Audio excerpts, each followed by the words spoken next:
بسم الله الرحمن الرحيم. الحمد لله رب العالمين.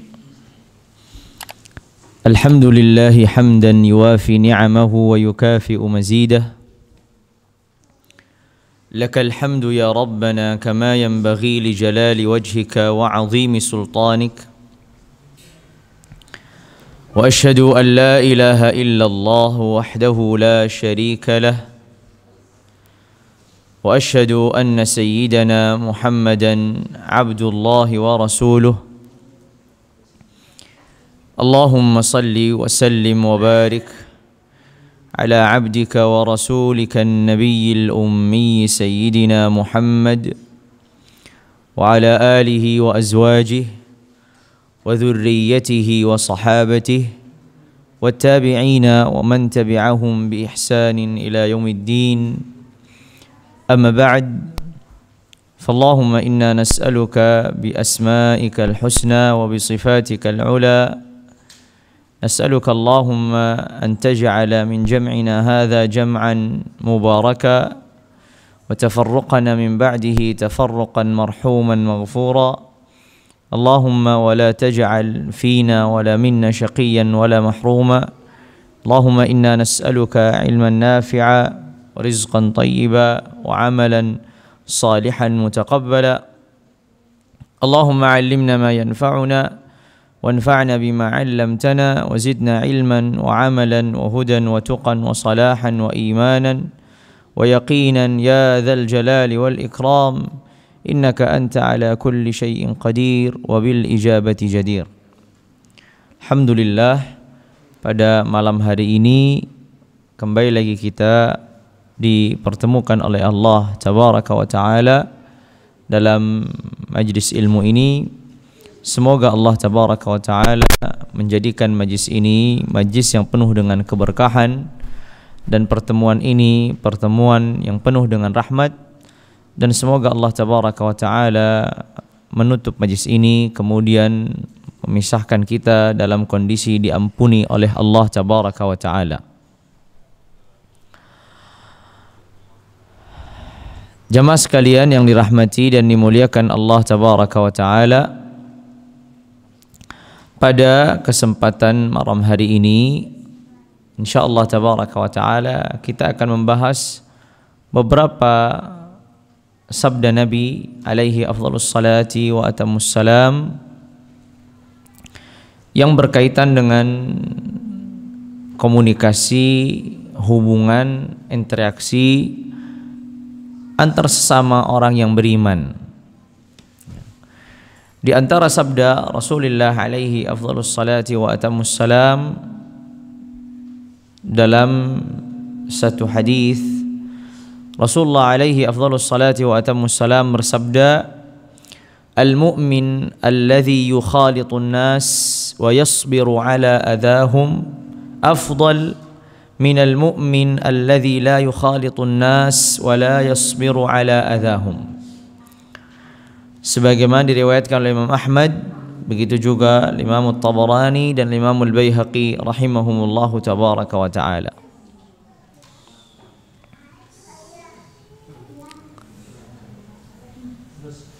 Lanjut ya. Baik.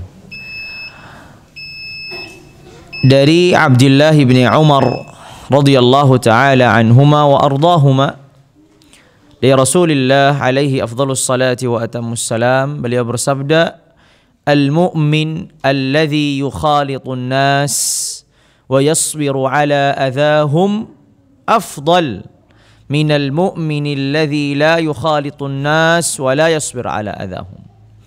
Seorang mukmin yang bergaul dengan manusia, seorang mukmin yang bergaul dengan manusia, menyatu dengan manusia, wa yasbiru ala adahum, dan juga bersabar atas gangguan-gangguan mereka, afdal, lebih baik, minal mu'min, dari orang beriman, alladzi la yukhalitun nas, yang tidak bergaul, yang tidak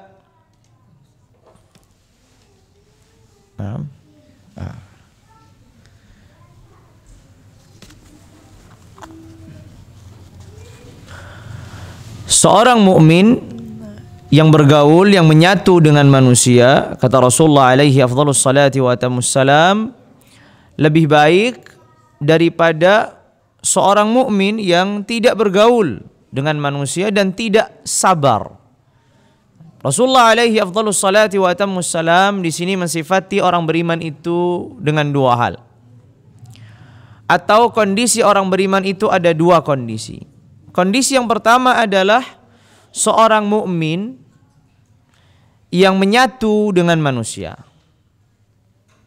Ya, seorang mukmin yang menyatu dengan manusia. Lalu kemudian karena ia menyatu dengan manusia, maka konsekuensinya dia akan mendapatkan gangguan. Dia akan mendapatkan cobaan. Namanya juga bertemu dengan banyak orang. Jadi seorang mukmin yang menyatu, bergaul dengan manusia, beragam, konsekuensinya adalah ia akan mendapatkan gangguan. Maka kewajibannya adalah bersabar. Ada juga tipikal orang beriman yang tidak menyatu dengan manusia, tidak bergaul dengan manusia. Karena tidak siap dengan konsekuensinya, yaitu apa? Mendapatkan gangguan, mendapatkan cobaan, sehingga tidak siap untuk bersabar. Rasulullah alaihi afdhalus salati wa atamus salam di sini bersabda apa? Orang beriman yang menyatu dengan manusia, yang bergaul dengan manusia, lalu kemudian ia sabar atas gangguan-gangguan mereka, lebih baik daripada seorang mukmin, seorang beriman yang tidak menyatu dengan manusia dan tidak sabar atas gangguan-gangguan mereka. Jadi orang beriman ini kalau mau dirincikan ada 4 tingkatan. Tingkatan yang paling utama adalah orang beriman yang bergaul dengan manusia dan bersabar atas gangguan mereka. Ini tingkatan yang paling tinggi. Tingkatan yang paling tinggi adalah seorang mukmin yang bergaul dengan manusia dan sabar atas gangguan-gangguan mereka. Ini tingkatan yang paling afdal. Kata Rasulullah alaihi afdhalus salati wa atamus salam, sesuai dalam sabda.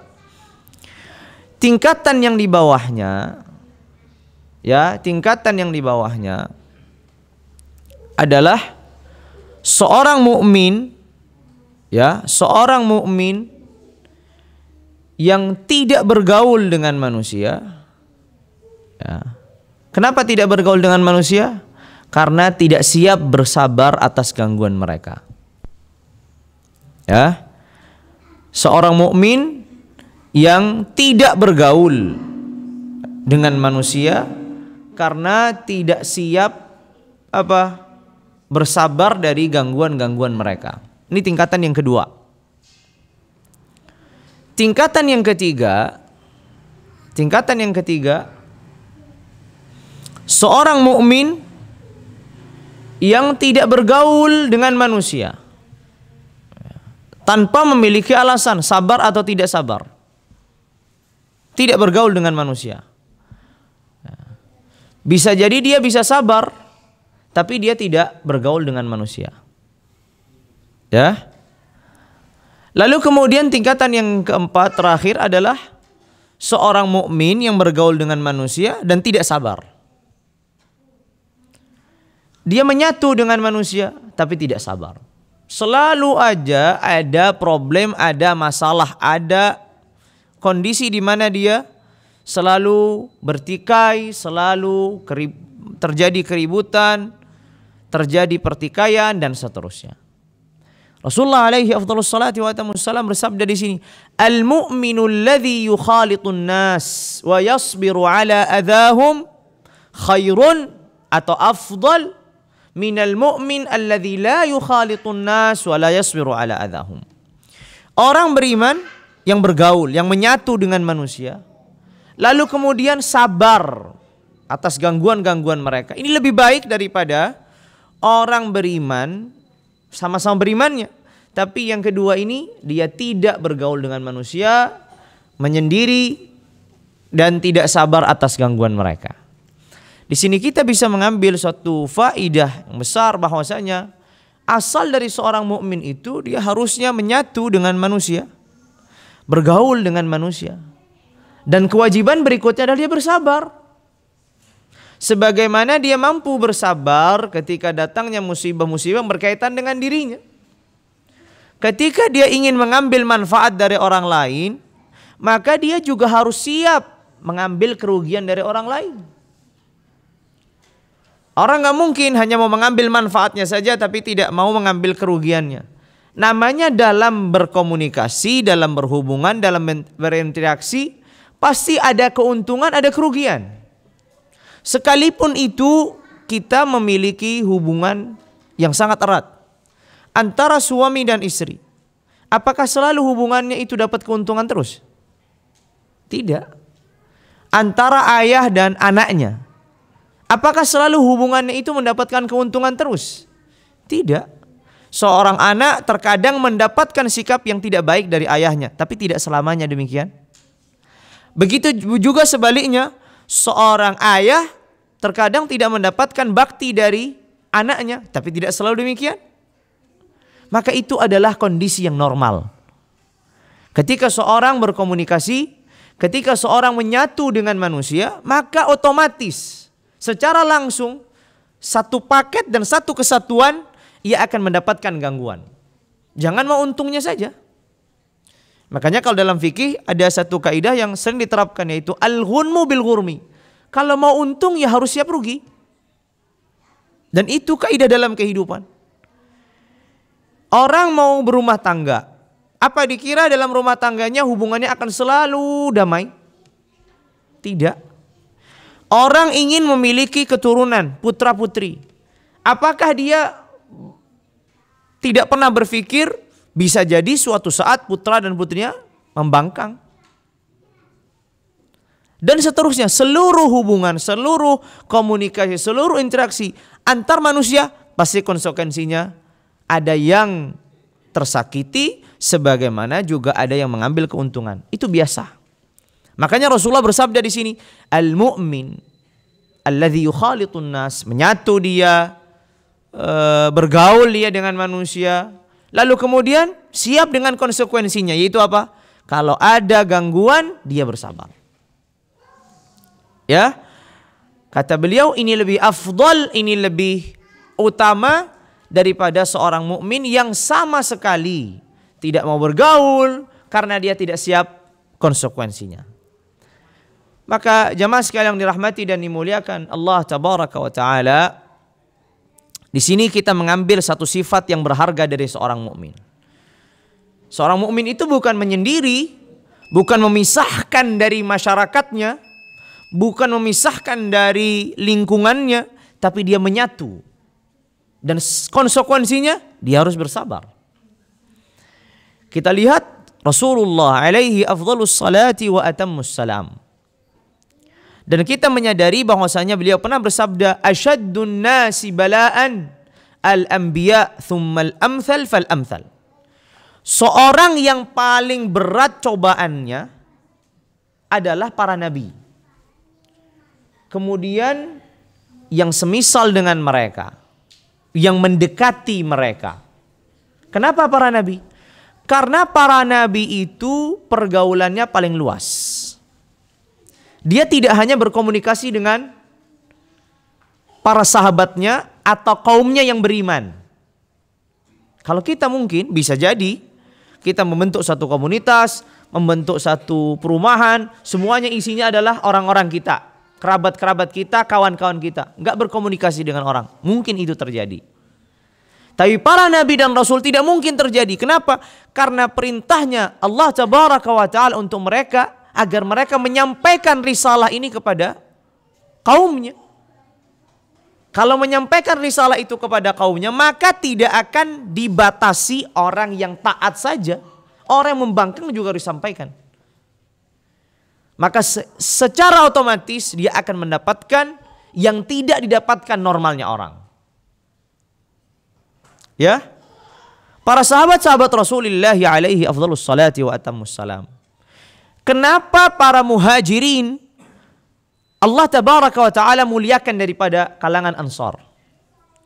Kalangan Ansar radhiyallahu ta'ala anhum ajma'in, komunitasnya, pergaulannya, komunikasinya lebih terbatas daripada kalangan muhajirin. Kenapa? Karena kalangan Ansar tinggal di suatu tempat, di mana tempat itu Allah sudah muliakan keislaman. Orang-orang Yahudi yang tinggal di situ tunduk dengan hukum Islam. Tapi kalangan muhajirin ketika mereka tinggal di Mekah, mereka minoritas. Mereka harus bisa berkomunikasi. Mereka harus bersabar atas setiap cobaan yang mereka dapatkan. Makanya mereka lebih mulia di sisi Allah tabaraka wa ta'ala dari kalangan Ansar. Karena konsekuensi kehidupan tadi. Semakin orang luas pergaulannya, semakin orang menyatu dengan lingkungannya, maka akan semakin banyak dan berat cobaannya. Rasulullah sudah bersabda tadi, itu lebih baik. Dalam riwayat yang lain, a'zamu ajran, lebih besar pahalanya. Lebih besar pahalanya. Ketika ia bisa berkomunikasi, ketika ia bisa berinteraksi, ketika dia bisa bergaul dengan manusia. Sehingga sedikit banyaknya ada kebaikan yang ia bisa sampaikan. Karena ini pintu. Salah satu pintu kita berjuang dalam menyampaikan kebenaran, kita harus berkomunikasi dengan siapapun. Kalau kita hanya berkomunikasi dengan kelompok tertentu, komunitas tertentu, kawan-kawan, kerabat, maka kita tidak akan membawa dan tidak bisa membawa risalah ini kepada umat, akan terbatas pada orang-orang tertentu. Padahal tanggung jawab kita adalah menyampaikan risalah ini sebagaimana Rasulullah alaihi afdhalus salati wa atammus salam kepada seluruh umat tanpa dibatasi. Maka di sini penting. Kenapa di sini judul kajian malam hari ini memahami dan memahamkan? Karena dalam berkomunikasi dengan berbagai macam karakter, kepribadian dan tabiat, kita akan dipilihkan dengan dua hal. Yang pertama kita memahami, atau yang kedua kita memahamkan. Apa maksudnya memahami dan memahamkan? Kita memahami kondisi, kita memahami situasi, kita memahami karakter, kepribadian, tabiat orang lain. Sehingga kita memaksa diri kita untuk faham. Agar kita bisa memberikan uzur yang lebih luas. Seorang, ya, kalau tidak mampu memahami kondisi orang lain, maka dia tidak akan mampu memberikan uzur baginya. Seorang apabila tidak mampu memahami kondisi orang lain, maka dia tidak akan mampu memberikan uzur baginya. Terkadang orang hanya menghukumi satu perbuatan yang salah tanpa dia melihat sebabnya, tanpa melihat kondisinya. Dia tidak mau memahami itu. Yang jelas perbuatan salah, selesai. Allah tabaraka wa ta'ala mengajarkan ini dalam perjalanan Musa dengan Al-Khadir. Lihatlah bagaimana Musa alaihi salam menyalahkan Al-Khadir selalu. Kenapa begini? Kenapa begini? Kenapa begini? Kenapa? Karena Musa tidak tahu kondisinya. Karena Musa tidak tahu sebabnya. Apa yang membuat Khadir melakukan itu? Tiba-tiba Al-Khadir membunuh anak kecil. Secara zahir membunuh anak kecil itu suatu kemungkaran. Maka sangat wajar bagi Musa mengingkari peristiwa ini.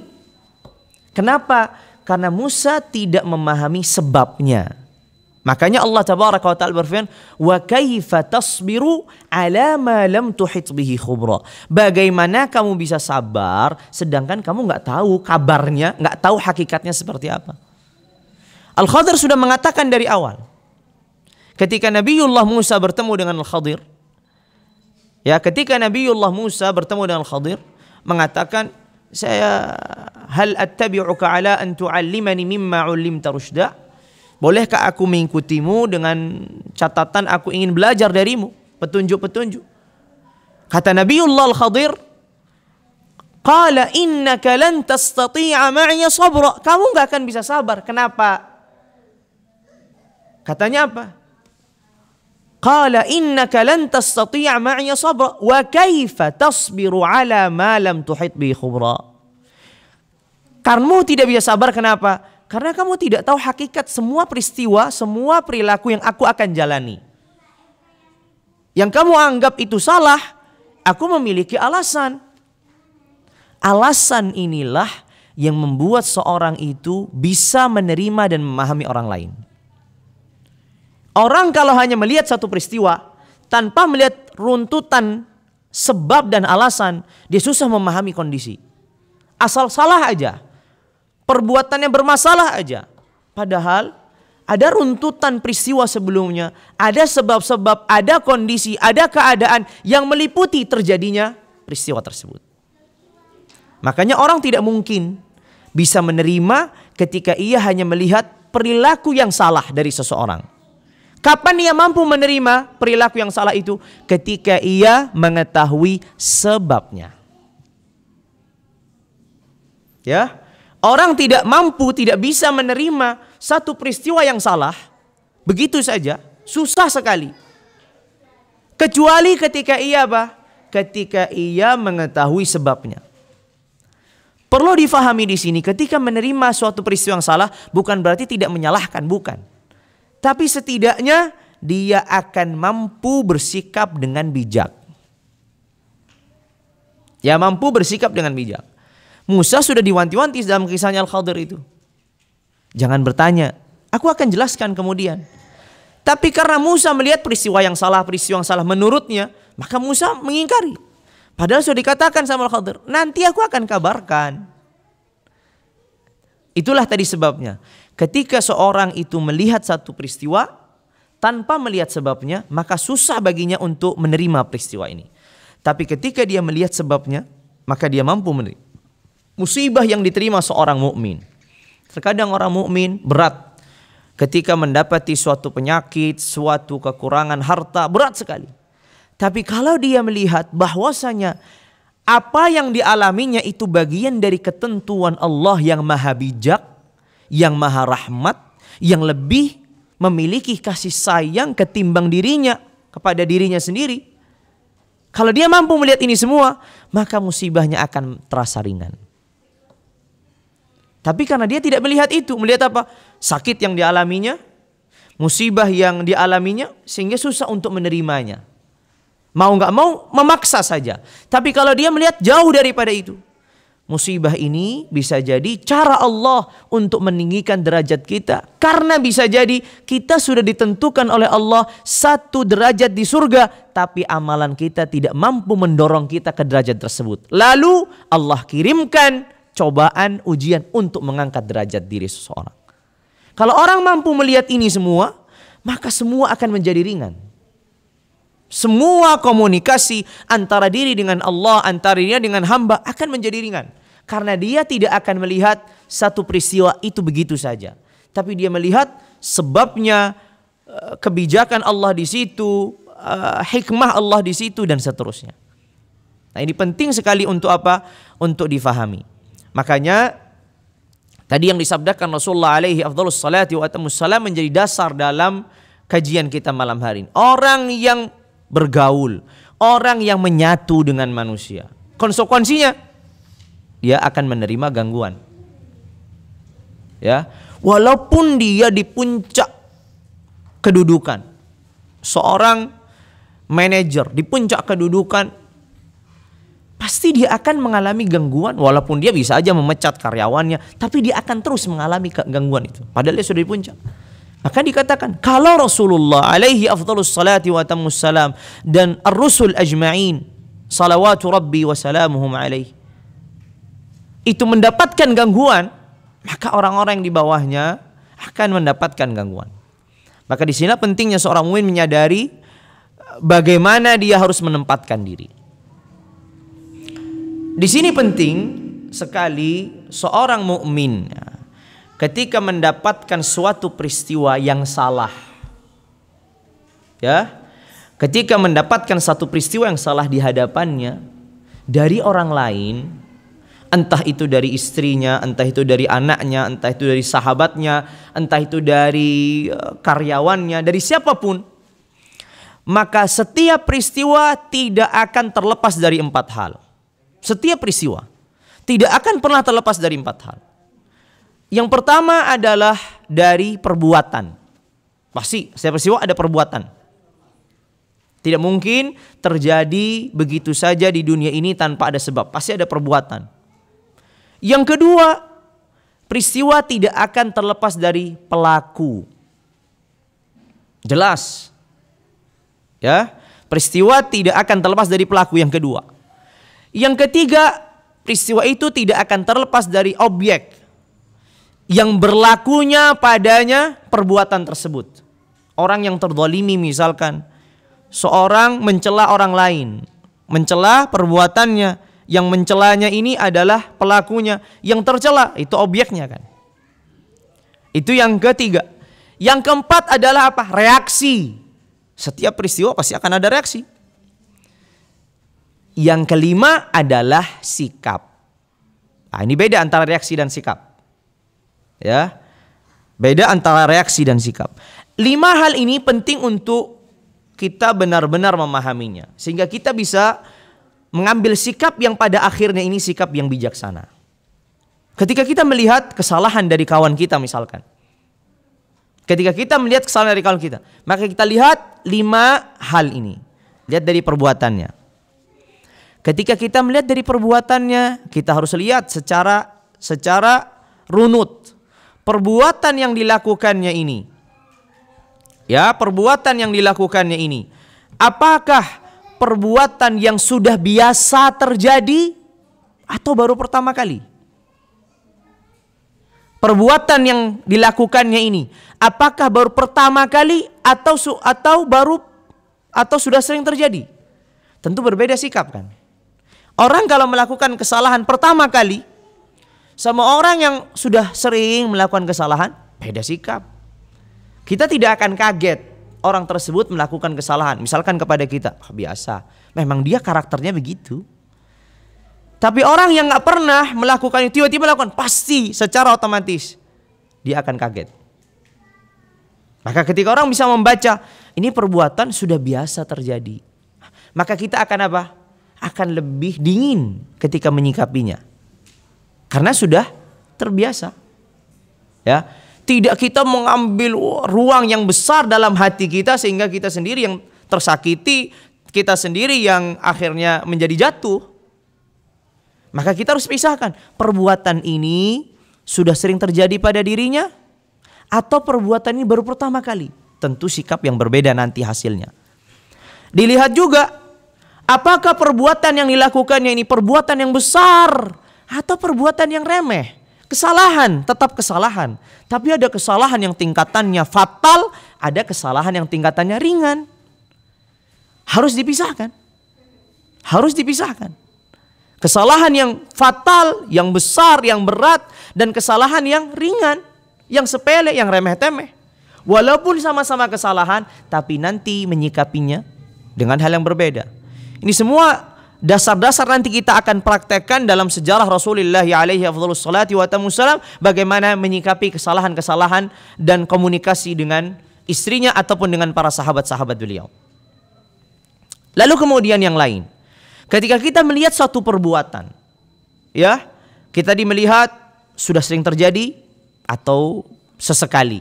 Kita tadi melihat perbuatan ini fatal kesalahannya atau ringan saja. Kita juga melihat satu perbuatan itu sudah bisa diprediksi dari orang tersebut atau justru sesuatu yang mengagetkan. Reaksi dan sikap berbeda. Ya, seorang ayah tidak pernah, misalkan, tidak pernah mendapatkan pembangkangan dari anaknya. Anaknya selalu nurut, selalu manut, saleh sekali. Tiba-tiba suatu saat anaknya membantah ayahnya. Itu akan menyakitkan sekali ketimbang yang sudah biasa. Ya enggak? Pasti. Anak yang sudah susah diatur, udah biasa. Tapi anak ini baik, lurus, tiba-tiba dalam satu kondisi anak ini berubah. Itu pasti ayahnya berpikir ini bergaul dengan siapa, dapat ilmu dari mana, dan seterusnya. Kemana-mana pasti pikirnya. Dan itu akan menghasilkan sikap yang berbeda pula. Makanya kita melihat perbuatan ini sudah diprediksi karena kita mengetahui karakter orang. Tadi karena memahami orang. Oh, orang ini begini. Wajar aja kalau dia ngomongnya kasar. Misalkan, memang dia karakternya begitu, keras. Nah, wajar kalau dia ngomongnya kasar. Sehingga kita bisa menahan diri. Karena kita sudah prediksi. Ada orang yang tidak bisa kita prediksi. Nggak tahu, tiba-tiba begitu. Tentu ini reaksi dan sikap akan berbeda. Begitu juga kita perlu melihat bahwasanya satu perbuatan itu dilihat dari sisi perbuatan yang dilakukan, kesalahan yang dilakukan ini. Apakah kesalahan yang berdampak pada orang lain atau kesalahan yang hanya berdampak pada dirinya sendiri? Seorang anak kecil punya mainan, mainnya dibanting, pecah mainannya dia sendiri. Tapi kalau dia anak kecil banting mainan temennya, tentu sikap yang berbeda. Di dalam syariat pun dibedakan. Perbuatan yang salah dan ia berkonsekuensi menzalimi orang lain dan perbuatan yang itu hanya menzalimi dirinya sendiri berbeda. Contoh, seorang yang minum khamr di dalam syariat hadnya dan hukumannya 40 cambuk. Nah, dia sendiri, dia yang merusak dirinya sendiri, merusak akalnya sendiri. Tapi seorang yang menuduh orang lain berzina, qadhf. Lihat, kalau kita melihat dari sisi dia cuma ngomong, kamu pezina, sama orang minum khamr. Coba kita lihat dalam komunikasi keseharian, mana yang lebih ringan? Mana yang lebih ringan? Itu, kamu pezina atau minum khamr? Lebih berat mana? Di masyarakat, di orang ketika itu memang pezina sama orang minum khamr. Otomatis normalnya orang minum khamr lah lebih berat. Cuman ucapan sekali lewat. Kadang nggak dianggap juga sama yang dituduhkan. Ngapain orang gila, ngapain diurusin? Kan begitu. Tapi lihat konsekuensinya. Di dalam syariat, orang yang menuduh orang lain berzina, cambukannya 80. Kenapa? Karena berkaitan dengan orang lain. Ada hak orang lain. Ketika khamr, dia urusannya sama dirinya sendiri. Maka perbuatan ini penting sekali untuk dianalisa, untuk diperhatikan, untuk dipelajari. Ketika kita mendapatkan satu problem dan masalah dari orang lain, kesalahan yang dilakukan orang lain, pertama kali lihat perbuatannya. Sudah dikatakan tadi, apakah perbuatannya ini sudah sering terjadi darinya, atau baru pertama kali, atau jarang-jarang? Apakah perbuatannya ini kesalahan yang fatal, ataukah kesalahan yang ringan? Apakah perbuatannya ini sudah bisa terprediksi atau yang tidak bisa terprediksi, mengagetkan? Apakah perbuatannya ini berdampak bagi orang lain atau berdampak bagi dirinya sendiri? Semua itu akan melahirkan sikap yang beragam, berbeda. Gak bisa kita pukul rata. Sehingga itu yang kita lakukan bagi seorang ayah ketika mendapati anaknya memiliki kesalahan yang sama, tapi dia bisa menyikapinya berbeda. Kenapa? Kenapa? Karena seorang ayah, karena seorang ibu memahami karakter anaknya. Ini anak kalau diteriak-teriak, semakin jadi-jadi. Maka dia harus lembut. Nak, jangan begitu, itu salah. Yang satu lagi, kalau dilembut semakin jadi-jadi, dia harus diteriakin. Kenapa itu semua terjadi? Karena seorang sudah bisa memahami. Bermula dari memahami apa? Dari memahami suatu perbuatan. Ketika dia memahami suatu perbuatan ini akan tampak sekali jelas. Ya, lihat contohnya adalah kisahnya ibunda Aisyah radhiyallahu taala anha wa ardha bersama Rasulullah alaihi afdhalus salati wa atamus salam. Bagaimana sikap Nabi? Bagaimana Nabi memahami perbuatan ini? Bagaimana Nabi memahami pelakunya, bagaimana Nabi kemudian membenahi kesalahan tersebut dan seterusnya. Reaksi dan sikap. Suatu saat Rasulullah alaihi afdhalus salati wa atammus salam sedang bersama para sahabatnya. Apa yang terjadi? Ketika bersama para sahabatnya, kebetulan Nabi dan para sahabat ini di biliknya atau di kamarnya Aisyah radhiyallahu taala anha warḍah. Di situ ada Aisyah, di bagian kamar situ, kemudian di situ juga ada para sahabat yang sedang bertamu. Tiba-tiba ada seorang budak atau seorang pelayan Nabi datang membawa mangkok yang berisi makanan dari istri Nabi yang lain. Ya, lihat kondisinya. Ini seorang pelayan datang membawa makanan di mangkok dari istri Nabi yang lain. Aisyah melihat, ini Nabi sedang sama saya, tapi makanannya dari istri yang lain. Cemburu. Maka Aisyah menyenggol tangan ya pelayan ini, terjatuhlah makanan itu, pecah. Bejananya pecah, makanannya jatuh. Lihat bagaimana Rasulullah alaihi afdhalus salati wa atammus salam reaksinya dan sikapnya.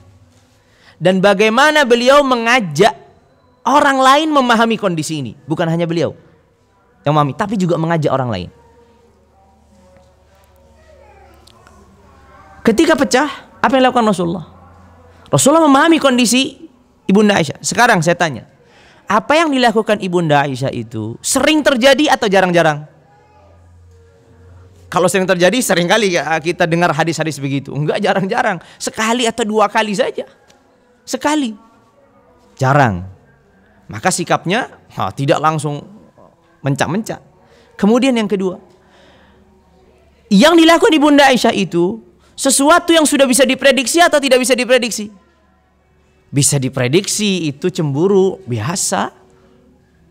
Sesuatu yang dilakukan Ibunda Aisyah itu sesuatu yang fatal atau tidak fatal? Biasa itu. Hubungan komunikasi antara madu dan istri-istri yang lain itu biasa, persaingan begitu. Lalu kemudian apa yang dilakukan Ibunda Aisyah ini berkaitan dengan orang lain atau berkaitan dengan dirinya sendiri? Berkaitan dengan orang lain. Ada haknya orang lain tadi, mangkoknya orang lain tadi pecah. Rasulullah mengambil makanan tersebut, dikumpulkan, pelayan ditahan, jangan pergi dulu. Rasulullah mengambil mangkok dari dalam, diganti. Lihat kemudian apa kata Rasulullah kepada para sahabat. Para sahabat lihat itu semua kondisi ini, lihat.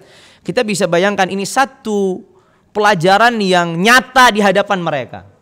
Bagaimana Rasulullah menyikapi Ibunda Aisyah. Apa kata Rasulullah? Rasulullah mengatakan, mohon maaf ya, istri saya sedang cemburu. Enggak. Kata Rasulullah apa? Gharat ummukum. Ibu kalian sedang cemburu. Bukan istri saya, ibu kalian. Apa yang dimaksudkan Rasulullah? Jangan saya aja yang memahami, kalian juga harus bisa paham dong. Ini ibu kalian. Ini ibu kalian. Bisa nggak kalian memahami ibu kalian? Bisa. Kita sebagai anak harus bisa. Lihat bagaimana Rasulullah alaihi afdhalus salati wa atammus salam bersikap. Kenapa? Karena beliau bisa melihat perbuatan ini dari sisi yang beragam. Sehingga reaksi sikapnya bijaksana.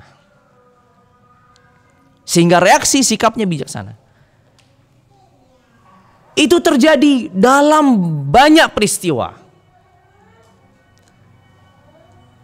Kesalahan yang terjadi antara Umar dengan Abu Bakar. Terjadi pertikaian di antara mereka.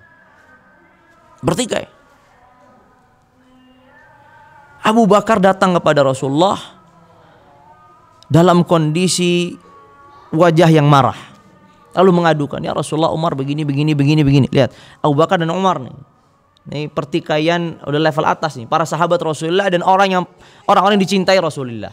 Kalau Rasulullah ditanya siapa orang yang dicintainya, Abu Bakar kemudian Umar. Mereka bertikai. Abu Bakar melaporkannya. Rasulullah marah. Sangat marah kepada Umar. Saking marahnya Rasulullah, Abu Bakar yang melaporkan tadi, yang meminta lagi Rasulullah untuk memaafkan Umar. Taib. Padahal hal yang sepele. Pertikaian itu hal yang sepele antara Abu Bakar dan Umar. Tapi Abu Bakar merasa terzalimi di situ, mengadukannya kepada Umar. Lalu Abu Bakar datang kepada Rasulullah setelah Rasulullah terlihat marah dan akan memarahi Umar. Abu Bakar yang mengatakan, "Ya Rasulullah, aku yang memulai, bukan dia." Padahal tadi ngadu.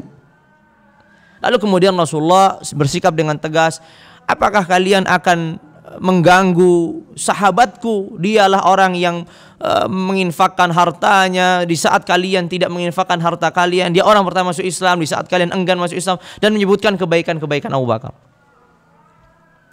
Lihat bagaimana sikap Rasulullah alaihi afdhalus salati wa atamus salam di sini. Tegas kepada Umar. Tahu kenapa?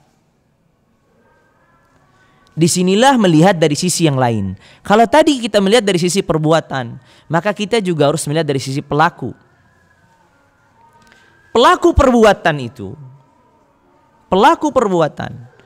sangat menentukan sikap kita ketika kita ingin menyikapinya.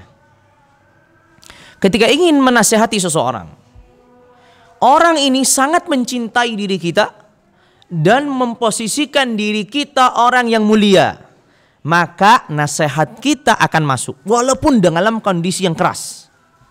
Umar Ibn Khattab memposisikan Rasulullah sebagai apa? Jelas.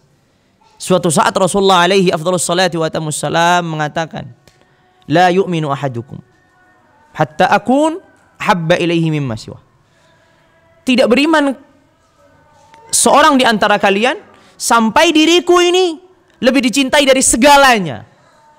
Kata Umar, "Ya Rasulullah, aku telah mencintaimu lebih daripada segalanya kecuali dari diriku sendiri."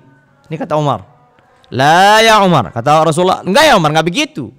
Kamu harus lebih mencintaiku daripada dirimu sendiri." "Ya Rasulullah, aku sudah mencintaimu lebih daripada diriku sendiri." Al-an ya Umar, sekarang Umar. Jelas. Cintanya Umar kepada Rasulullah sangat jelas.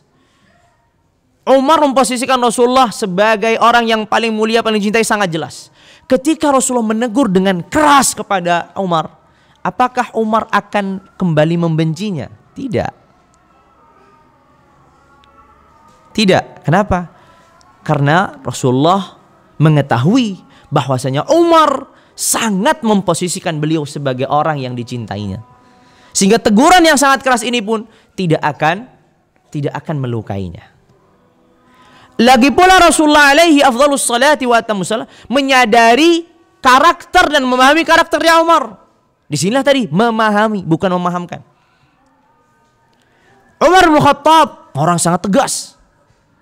Sudah biasa dia sikap yang tegas.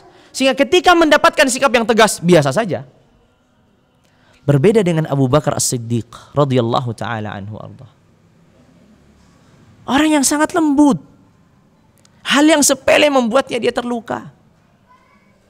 Rajulun asif. Orang mudah menangis. Ketika Rasulullah alaihi afdhalus salati wa atamus terbaring sakit, diminta istri-istrinya untuk mengkabarkan Abu Bakar menggantikannya. Kata Ibunda Aisyah, "Jangan ya Rasulullah. Abu Bakar itu kalau jadi imam nggak akan terdengar suaranya. Kenapa? Masuk membaca Al-Quran nangis, udah nggak akan kedengar suaranya." Rajulun asif. Berbeda. Sehingga Rasulullah alaihi afdhalus salati wa atamus salam berdasarkan memahami perbuatan, memahami pelaku, karakternya, setiap perbuatan karakternya seperti apa, pelaku karakternya seperti apa. Di sini Rasulullah bisa bersikap dengan bijaksana. Sudah waktu adzan ya? Adzan dulu begitu? Adzan dulu ya? Baik. Silakan adzan dulu. Baik, kita lanjutkan ya. Mengulang sedikit ke belakang, tadi saya menjelaskan bahwa setiap peristiwa tidak akan terlepas dari 5 perkara. Yang pertama adalah perbuatan. Dan perbuatan ini dilihat dari sisi yang banyak. Kemudian pelaku. Di antara hal yang penting untuk dipertimbangkan dari seorang pelaku, selain tadi melihat pelaku ini memposisikan diri kita sebagai siapa? Orang yang dicintainya, orang yang dimuliakannya, atau kita memang dari awal tidak dianggap. Sikap yang berbeda. Di antara juga yang perlu dipertimbangkan dari seorang pelaku ketika akan menyikapinya adalah kita perlu mencari tahu sebab, ya, mencari tahu alasan ketika dia melakukan suatu perbuatan tadi. Kita harus mencari tahu apa alasannya, apa sebabnya, kenapa pelaku ini melakukan hal demikian. Makanya tadi di awal, seorang itu susah sekali memahami orang lain, memahami perbuatannya, memahami perilakunya ketika dia tidak mengetahui alasan dan sebabnya. Ini hal yang dasar. Ya. Coba, kenapa kita bisa memahami anak kecil ketika dia misalkan main-main gelas ditumpahkan? Berbeda halnya kalau kakaknya yang lebih dewasa, ada gelas ditumpahkan. Sikap kita berbeda atau sama? Tentu berbeda. Kenapa? Kita bisa memahami anak kecil, alasannya jelas, dia belum faham, sehingga wajar kalau melakukan itu. Tapi yang besar ini, kenapa dia melakukan? Kita cari tahu alasannya. Kalau dia main-main yang harusnya tidak dilakukannya, maka memang harus mendapati sikap yang tegas pula. Ya. Sehingga ini yang apa yang perlu kita perhatikan. Apa sebabnya? Ya. Apa motifnya dia melakukan perbuatan tersebut? Semakin kita tahu, kita akan semakin mudah untuk menerima perbuatannya. Perlu diperhatikan sekali lagi yang ingin saya katakan. Ketika dikatakan menerima perbuatannya, bukan membenarkan kesalahannya. Salah tetap salah. Tapi kita akan bisa menyikapinya dengan bijak. Itu yang terpenting. Ya, ketika kita memahami orang lain dengan kesalahannya, bukan kita membenarkan kesalahannya. Itu dua hal yang berbeda. Memahami kesalahan orang lain berbeda dengan membenarkan kesalahan orang lain. Memahami kesalahan orang lain itu akan berujung pada sikap yang bijaksana. Tapi kalau membenarkan, itu justru sikap yang gak bijaksana. Jelas-jelas salah kok dibenarkan terus. Justru salah. Maka ini hal yang penting apa untuk diperhatikan. Begitu juga tentu ketika kita melihat satu peristiwa, kita tidak akan terlepas tadi dari objeknya. Nah, perbuatan, pelakunya, objeknya siapa? Kita harus perhatikan. Ketika seorang anak kecil dia berani mencela ayahnya, itu berbeda anak kecil mencela yang sebaya dengannya. Sama atau beda? Beda. Objeknya berbeda. Ketika anak kecil memukul misalkan sesuatu di kaca sama memukul ke orang, ya berbeda. Objeknya berbeda. Begitu pula ketika seorang melakukan kesalahan pada orang yang sangat dimuliakan dan sama orang yang biasa-biasa, sikap berbeda. Memahami. Itulah dasarnya. Ya. Tapi kalau kita pukul rata pokoknya, sekali dia salah, mau dia sama anak kecil, mau sama dewasa, sama yang tua, pokoknya pukul rata. Nggak bisa begitu. Ya, tidak bisa begitu.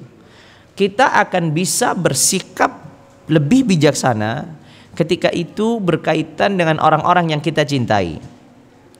Tapi kalau orang-orang yang kita tidak butuhkan, tidak pedulikan, kesalahan apapun yang dilakukannya, besar kecilnya, berkaitan dengan orang lain yang dia itu biasa-biasa atau memang layak untuk dilakukan demikian, kita tidak lagi peduli. Salah, ya salah, udah selesai begitu aja. Tapi coba, saya sering gambarkan ini, saya sering diskusikan kepada para pendidik dan pengajar di pondok-pondok pesantren. Saya katakan, bisa nggak para guru, para ustadz itu menyikapi anak-anak di pondoknya, anak-anak asuhnya, itu sebagaimana menyikapi anaknya sendiri. Kalau para ustadz bisa menyikapi seperti anaknya sendiri, baru saya akui seorang pendidik yang ulung dan tangguh. Normalnya enggak. Santri melanggar, hukumannya begini. Begini, hukumannya begini. Begini, hukumannya begini. Emang di rumah begitu? Ada? Nggak ada. Kenapa? Berbeda. Ini anaknya sendiri, itu anaknya orang lain. Seenaknya. Ya. Apalagi kalau sudah ngurusi banyak anak, daripada pusing, buat aturan yang baku, selesai masalah. Kan kita mencari selesai masalah. Padahal mungkin menambah masalah, bukan selesai. Makanya berkomunikasi, pendidikan, itu semua seni dalam kehidupan. Tidak bisa dijadikan dalam aturan baku. Setiap kita komunikasi sama fulan harus begini, sama dia sama juga. Nggak bisa begitu. Apakah kita bisa berkomunikasi kepada ibu kita sama dengan ayah kita? Nggak bisa sama. Seorang ayah punya anak 5, pasti komunikasinya berbeda-beda. Karena karakter yang berkaitan berbeda-beda. Pendidikan juga demikian. Itu semua mulai dari berkomunikasi tadi. Makanya kita harus perlu melihat. Ketika seorang melakukan satu kesalahan kepada orang lain, kita juga lihat orang lain ini. Selain kita melihat perbuatan yang salah, selain kita melihat pelakunya, kita juga melihat objeknya siapa. Coba kita bayangkan. Setiap ada masalah pasti berkaitan orang ini. Orang ini semua satu kampung punya masalah sama dia. Yang masalah siapa? Yang mendolimi dia atau dia? Pasti ujung-ujungnya dia. Gimana ceritanya? Dia merasa saya di sini nggak betah. Kenapa? Fulan begini, fulan begini, fulan begini, fulan begini. Yang punya problem siapa? Orang ini bisa dipastikan. Iya kan? Kalau kita melihat ada orang selalu dia, saya ini di sini selalu terdolimi, tapi terdolimnya sama semua orang satu kampung, atau semua kawannya satu bangku di kelas, itu berarti yang masalah bukan kawan-kawannya tapi dianya. Kecuali kalau kebetulan dia di satu komunitas yang rusak memang. Kalau dia komunitas yang umumnya orang lah, dia tinggal di masyarakat yang umum, tiba-tiba dia selalu merasa saya disinggung sama sana, saya didolimi sama sana, saya dikatai sama sana, saya dicela sama sana. Semua orang jadi musuhnya. Kira-kira yang bermasalah siapa? Orang lain atau orang ini? Ya jelas, objek ini yang bermasalah. Jadi kita lihat, kalau kita mendapati seorang kawan kita, dia sudah punya masalah sama kawan kita yang sono, punya masalah, memang orang ini bermasalah. Kalau orang ini sudah tahu bermasalah, sehingga jangan pernah kaget kalau nanti sama kita juga bermasalah. Kita sudah tahu kan, sudah diprediksi tadi perbuatannya. Bukan yang pertama kali, sudah terulang-ulang sama yang lain. Jadi kita akan bisa memahami, bukan membenarkan, tapi memahami. Lalu kemudian reaksi. Ya, ini berkaitan dengan reaksi. Karena satu kesalahan, satu perbuatan, peristiwa yang terjadi, itu kadang membuat reaksi seseorang gak terkontrol. Disinilah hadirnya keimanan seorang mukmin. Ya, makanya kan kata Rasulullah alaihi afdhalus salati wa atamus salam, laisa syadidu bis-sar'ah atau bis-sur'ah. Bukanlah orang yang kuat itu yang pandai bergulat. Innamas syadid alladhi yamliku nafsahu 'indal ghadab. Orang yang kuat itu yang bisa mengontrol emosinya, meredam emosinya. Itulah orang yang kuat. Bukan yang tangguh, bisa tonjok sana, bisa gulingkan ini. Itu normal, semua orang juga tahu itu orang kuat. Tapi kuat yang diartikan dalam keimanan dan keislaman adalah orang yang mampu menahan emosinya. Normalnya orang ketika terjadi suatu peristiwa kesalahan, khususnya terutama ini orang yang dicintainya, istrinya, anaknya, pasti sangat kaget, apalagi kalau tidak diprediksi. Misalkan nih, kasus seorang anak yang gak pernah dilihatnya dia nakal, cukup baik, sholatnya terjaga, tiba-tiba ayahnya melihat anak ini ngerokok. Misalkan, kalau ngerokok itu dianggap suatu kesalahan ya, karena sebagian orang tua gak menganggap rokok itu kesalahan soalnya gitu. Kalau orang tua yang normal akan menganggap rokok itu kesalahan, walaupun bapaknya ngerokok gitu. Normalnya pasti begitu. Anak saya janganlah, biar saya aja, repot ini ya. Baik. Tapi misalkan anak ini jelas nggak pernah dalam kesehariannya bertahun-tahun tinggal, tiba-tiba apa reaksi seorang orang tua? Pasti akan marah besar. Disinilah alladzi yamliku nafsahu 'indal ghadab. Dia baru pertama kali. Kalau kita sikapi dengan sikap yang kasar dan seterusnya, tidak memberi ruang sama sekali untuk dia ini dimaafkan, justru anak ini akan mencari orang lain yang akan memfasilitasinya. Kedamaian, ketentraman, rasa bersalah yang ada pada dirinya secara tabiat hilang. Yang timbul adalah rasa melawan dan membangkang. Kenapa? Karena tadi seorang ayah yang tidak mampu menjadikan marah itu sebagai alat untuk mendidiknya, bukan alat untuk membalas dendamnya, atau alat untuk benar-benar menghukumnya tanpa mendidiknya. Itu salah. Makanya alladzi yamliku nafsahu 'indal ghadab, kata Rasul, inilah yang syadid. Orang yang kuat itu yang begini. Atau reaksi. Sehingga bagaimana orang itu ketika ada satu problem, reaksinya ini harus dikontrol. Keimananlah yang akan mengontrolnya. Makanya ketika orang marah dalam kondisi berdiri, kata Rasulullah, duduk, ambil air wudu, sholat 2 rakaat, ucapkan a'udzubillahi minasyaitonirrajim. Itu semua adalah tuntunan Rasulullah alaihi afdhalus salati wa tamus salam agar reaksi seseorang terkontrol. Kalau enggak, ya sudah bablas. Ucapannya, perbuatannya tidak akan terkontrol. Lalu yang terakhir adalah sikap. Sikap ini hanyalah hasil akhir dari pembelajaran awal semua tadi. Dia benar-benar menganalisa perbuatannya seperti apa, pelakunya siapa, objeknya siapa, reaksinya benar-benar sudah dikemas dengan cara-cara yang diajarkan Rasulullah dan dituntun oleh syariat. Sikap yang akan dihasilkannya adalah sikap yang bijaksana. Secara otomatis.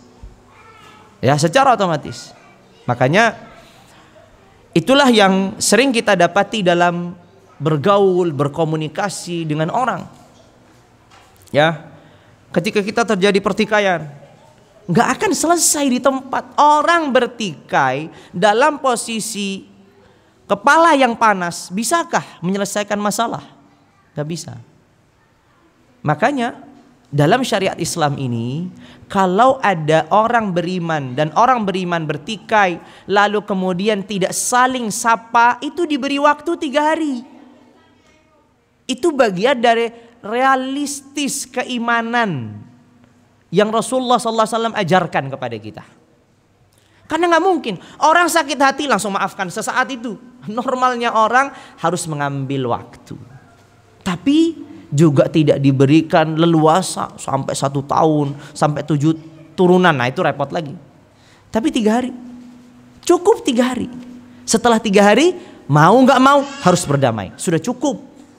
Luka yang tadi terjadi ketika terjadi di awal, setidaknya sudah mulai mengering, setidaknya sudah mulai terlupakan. Harus 3 hari, harus sudah selesai. Begitu. La yahjuru al-muslim akha fawqa 3. Seorang muslim tidak boleh memblokade atau mendiamkan saudaranya lebih daripada 3 hari. Di bawah itu. Berarti boleh nggak kita mendiamkan? Oh itu wajar. Kita sakit hati karena dicela sama ini 1 hari 2 hari, sewajar. Tapi setelah 3 hari kita harus menyapa. Ketika dia menyapa kita harus menjawab. Itu ketentuan syariat. Tapi lihat, syariat tidak mengatakan pokoknya langsung segera dimaafkan. Nggak bisa begitu. Itu normal dalam jiwa manusia. Ketika dia terzalimi atau ketika ada suatu problem, dia harus menahan diri, mendinginkan kepala, baru menyelesaikan masalah. Nah, inilah pentingnya pelajaran-pelajaran yang didapati dalam kehidupan Rasulullah alaihi afdhalus salati wa atammus salam. 2 kisah menjadi penutup mungkin pada kajian malam hari ini. Kisah yang pertama, ketika Rasulullah alaihi afdhalus salati wa atammus salam disapa oleh orang-orang Yahudi. Orang Yahudi ini siapa? Mereka penghuni Madinah. Sama Rasulullah juga penghuni Madinah. Mereka minoritas, Rasulullah dan para sahabat mayoritas. Mereka tidak berkuasa, Rasulullah dan para sahabat berkuasa. Datang kepada Rasulullah dan mengatakan, Assalamu alaika ya Muhammad. Kematian atas dirimu ya Muhammad. Rasulullah sedang sama Ibunda Aisyah radhiyallahu taala anha wa arda. Ibunda Aisyah yang mendengarkan doa ini, celaan ini, balissam alaikum wal la'nah. Kematian dan laknat atas kalian. Double ditambahnya. Bukan hanya kematian, tambah laknat lagi. Rasulullah alaihi afdhalus salati wa atamussalam melihat Ibunda Aisyah dalam kondisi marah. Ibunda Aisyah bertanya, "Ya Rasulullah." Apa jawaban Rasulullah? "Assalamualaikum." Kata Rasulullah, "Waalaikum." Lihat, "Waalaikum." Kenapa Rasulullah menjawabnya dengan singkat? Karena Rasulullah mengetahui perbuatan gangguan yang mereka lakukan itu sudah biasa atau tidak biasa? Biasa. Sudah terulang atau baru pertama kali? Sudah terulang. Jadi kesalahan mereka lakukan ya sudah biasa. Mau marah-marah nggak ada manfaatnya. Memang mereka begitu tabiatnya. Mau apa? Cukup balas apa yang mereka lakukan, selesai. Kalau kita terbawa emosi, hidup kita nggak akan tenang. Orang kita dia berkaitan terus sama kehidupan kita, sama-sama penghuni di kota Madinah, nggak ada habisnya. Kebijakan, kebijaksanaan yang dilakukan Rasulullah alaihi afdhalus salati wa atamussalam. Karena tadi beliau memahami perbuatan ini dilakukannya oleh siapa, objeknya siapa, reaksi beliau harus seperti apa, sikap beliau harus seperti apa. Semuanya lengkap ada pada diri Rasulullah alaihi afdhalus salati wa atamussalam. Yang kedua, kisah yang terakhir. Sa'ad ibn Ubadah radhiyallahu taala anhu wa ardhah. Sa'ad ibn Ubadah ini dari kalangan Ansar, bukan dari kalangan Muhajirin. Artinya beliau penduduk kota Madinah, bukan penduduk kota Makkah. Ketika penaklukan kota Makkah, Sa'ad ibn Ubadah diberi sama Rasulullah panji atau bendera. Jadi dia menjadi panglima. Lihat, Rasulullah memberikan salah satu brigade peperangan ini atau pasukan ini kepada Sa'ad ibn Ubadah yang notabene adalah dia penghuni Madinah, bukan penghuni Makkah. Sa'ad ibn Ubadah karena saking bahagianya bisa menaklukkan kota Makkah, kata Sa'ad, "Al-yaumu yaumul malhamah." Hari ini hari pertempuran. Lihat, kenapa? Sa'ad bukan orang Makkah. Tidak ada keluarganya di situ. Kata Sa'ad, "Al-yaum yaumul malhamah." Hari ini hari pertempuran, hari pembalasan sudah. Kalian keluarkan Rasulullah, kalian hinakan Rasulullah, kalian keluarkan sahabat-sahabat, hari ini kita balas. Rasulullah melihat ini sikap yang salah ini. Karena Rasulullah dari awal ketika mau menaklukkan kota Makkah tidak ada sama sekali keinginan untuk memerangi siapapun. Dari awal Rasulullah mau damai masuk kota Makkah. Sehingga Rasulullah sudah mengirimkan utusannya, siapapun yang masuk ke rumahnya maka aman, siapapun masuk berlindung kepada rumahnya fulan maka aman. Tidak akan ada pertikaian. Itu yang disampaikan Rasulullah. Rasulullah akan membawa kasih sayang ketika menaklukkan kota Makkah. Tidak akan ada pembalasan, tidak akan ada hitungan di belakang karena beliau sudah diusir, harta beliau diambil, nggak ada semua. Tapi lihat kesalahan yang dilakukan Sa'ad bin Ubadah ini, bagaimana Rasulullah alaihi afdhalus salati wa atamussalam bereaksi dan mengambil sikap. Rasulullah bisa memahami, wajar Sa'ad bin Ubadah ini penghuni dan penduduk kota Madinah. Dia ngomong begitu, dia nggak merasa ada keluarganya di situ yang kalau terjadi pembantaian keluarganya akan dibantai. Satu. Kemudian dia wajar karena saat yang menampung Rasulullah dan para muhajirin, bagaimana mereka susah di kota Madinah, sehingga ingin sekali ia melihat Rasulullah dan para sahabat mengambil dendam mereka. Wajar. Tapi lihat bagaimana keputusan yang bijak. Rasulullah tidak mengambil langsung bendera itu dikasihkan ke muhajirin misalkan atau ke orang lain. Rasulullah membenahi kesalahan. Rasulullah membenahi kesalahannya Sa'ad bin Ubadah. Sa'ad bukan begitu. Al-yaum yaumur rahmah. Hari ini hari kasih sayang. Kita mau menebarkan kasih sayang, kita menaklukkan kota Makkah tanpa ada pertikaian. Lalu Rasulullah alaihi afdhalus salati wa atamussalam meminta panjinya dan bendera itu diserahkan kepada anaknya. Lihat, tidak serahkan ke orang lain. Ini yang dikatakan setiap masalah ada solusinya. Ya, begitu ya. Setiap masalah ada solusinya, tapi masih ada komanya dan ada lanjutannya. Dan banyak dari solusi masih menyisakan masalah. Ya enggak? Ini penting untuk difahami. Bukan setiap masalah ada solusinya, selesai nggak ada masalah lagi. Enggak. Setiap masalah ada solusinya. Dan banyak dari solusi masih menyisakan masalah. Maka solusi yang terbaik adalah yang paling sedikit masalahnya. Solusi yang terbaik adalah yang paling sedikit masalahnya. Makanya syariat ini tidak selalu datang menyelesaikan seluruh keburukan, tapi terkadang meringankan keburukan. Imam Syatibi rahimahullah mengatakan asy-syari'atu ja'at bi ta'tilil mafasidi wa taqliliha. Begitu juga Ibnu Taimiyah rahimahullah. Syariat ini datang untuk menafikan keburukan atau meringankannya. Tidak selalu menafikan, tidak selalu menghilangkan. Yang sering terjadi meringankan. Rasulullah alaihi afdhalus salati wa tamussalam tidak mengambil ya langsung diberikan tambah besar masalahnya kepada orang lain, tapi diberikan kepada anaknya. Oh, anak saya yang megang, gak apa-apa. Walaupun saat tentu saya dicabut kepemimpinan, gak apa-apa, tapi kan yang megang tetap anak saya.